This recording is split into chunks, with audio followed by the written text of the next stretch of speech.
পরিবারের সবাই একসাথে খেতে বসবেন, পরিবারে একসাথে খাওয়ার অভ্যাস করেন। বড় প্লেট নেন, এগুলো এখন উঠে গেছে। সবাই সেপারেট প্লেট নিয়ে এক এক ঘরে চলে যাবে, নিজের মতো করে খাওয়া দাওয়া করছে। এর চেয়ে একসাথে খেলে মহব্বত বাড়বে। আয়েশা রাদিয়াল্লাহু আনহা যেই গোশতের টুকরায় কামড় দিতেন, নবী সাল্লাল্লাহু আলাইহি ওয়াসাল্লাম ওইটা নিয়ে ওখানে কামড় দিতেন।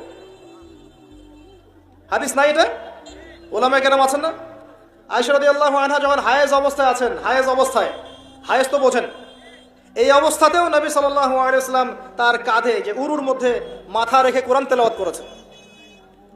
কথা বুঝতে পারছেন না? হায়েজ অবস্থায় স্ত্রী আছেন, তখনও নবী সাল্লাল্লাহু আলাইহি ওয়াসাল্লাম তার কোলে মাথা রেখে কোরআন তেলাওয়াত করছেন। আপনাকে মহব্বত কি দিয়ে বুঝাবো? এটা পারিবারিক মহব্বত। এগুলো আছে এখন? খাদিজা রাদিয়াল্লাহু আনহা ইন্তেকাল করেছেন কত বছর আগে।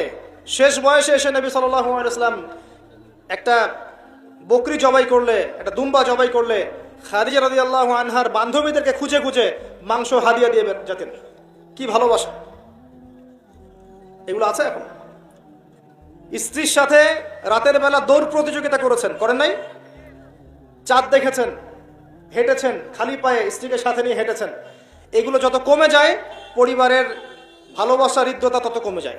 আর এই যুগটা এমন একটা যুগ যখন ভালোবাসাকে যৌনতা দিয়ে কনভার্ট করে দেওয়া হয়েছে। চারপাশে যেগুলোকে দেখায় না, যে কাছে আসার গল্প, ফ্রি মিক্সিং, কাছে আসো, ভালোবাসো, ইত্যাদি ইত্যাদি, এগুলো সব যৌনতা।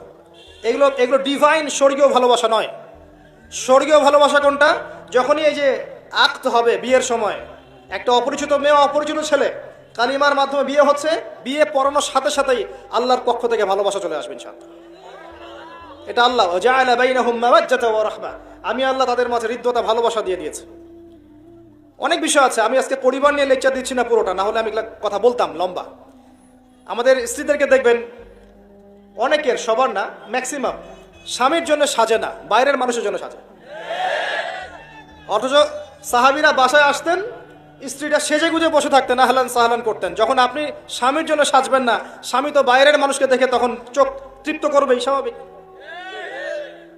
স্বামীর জন্য সাজুন, স্বামীর জন্য প্রেমময় হয়ে যান, স্বামীকে আদর, ভালোবাসা, মহব্বত করতে শেখেন। খালি সারাদিন এইটা লাগবে, ওইটা লাগবে চাপ দিতে থাকলে তো স্বামী আগ্রহ হারিয়ে ফেলবে।